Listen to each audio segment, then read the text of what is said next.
One of our concerns at the moment is a power plant that sits on barges at the mouth of the Gowanus Canal, right across the water from Red Hook.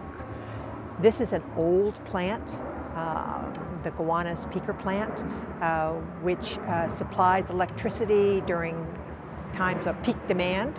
Because it's so inefficient, it produces a lot of air pollution. Red Hook was primarily maritime and industrial. The whole neighborhood was like a big family. My uncle used to work there from the early 50s, right after World War II. He was a machinist. And I mean, this is basically what we grew up in. I think Red Hook is special because, as you can see, we have a lot of open area. We also have several piers, several parks.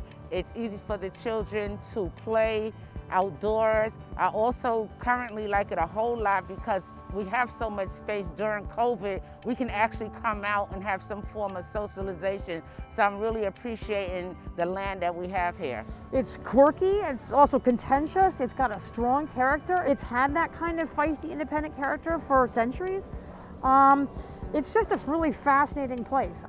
We're geographically, and as far as I'm concerned, the best part of New York City. I don't want to say the United States, but I could say the United States as well, because of just we're on the water, we are right next to the Statue of Liberty waving to us all day, every day. One of the issues that we had, the passenger ships that were coming in, they were idling right by Pioneer Street, which is a residential neighborhood, and 14,000 kW generators are running all the time, and all those emissions we're just going right up Pioneer Street and affecting all the kids and the elderly as well. There's very, very high asthma here, and I'm going to suspect there's certainly external factors. The BQE, I think, is a really big one.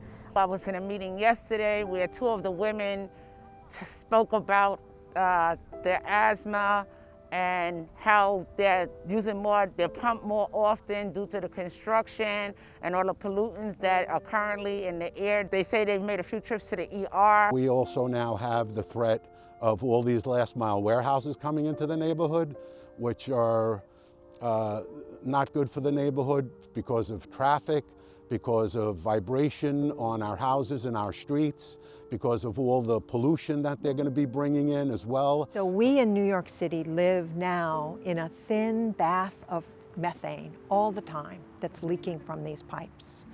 All of this methane rises into the atmosphere and forms part of that cloud of greenhouse gases that is trapping the heat inside our atmosphere and warming the planet. Methane is 84 times more powerful a greenhouse gas than is carbon dioxide.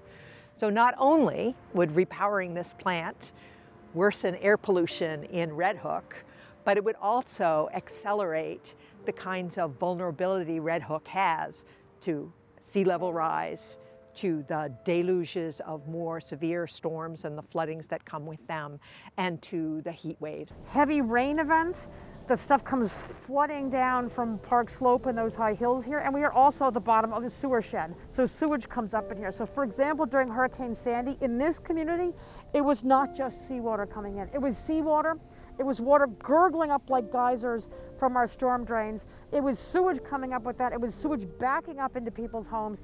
I think it's also important to acknowledge NYCHA, New York City Housing Authority, the unacceptably abominable conditions that they have subjected residents to physically. And so there is lead, there's mold, all that stuff. The mold predating Hurricane Sandy, just compounded by Sandy, and that exacerbates things like asthma, frankly, as does stress. All of these warehouses that are being built are at the end of Red Hook.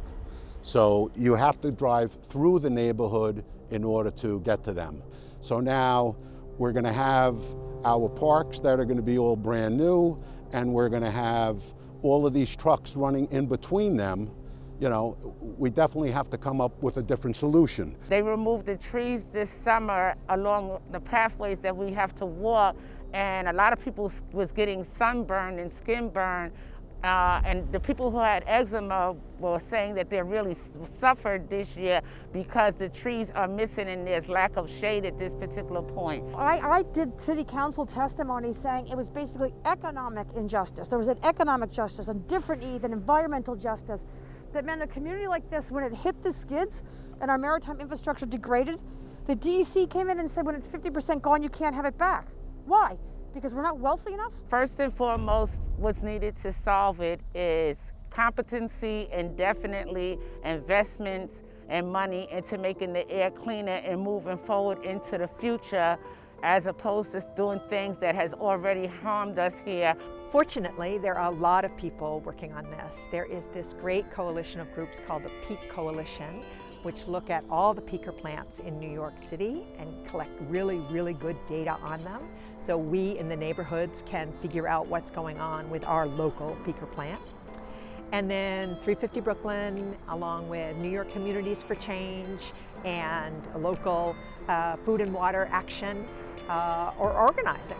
Stopping this power plant is how we protect each other. And it's also how we save the planet, one peaker plant at a time.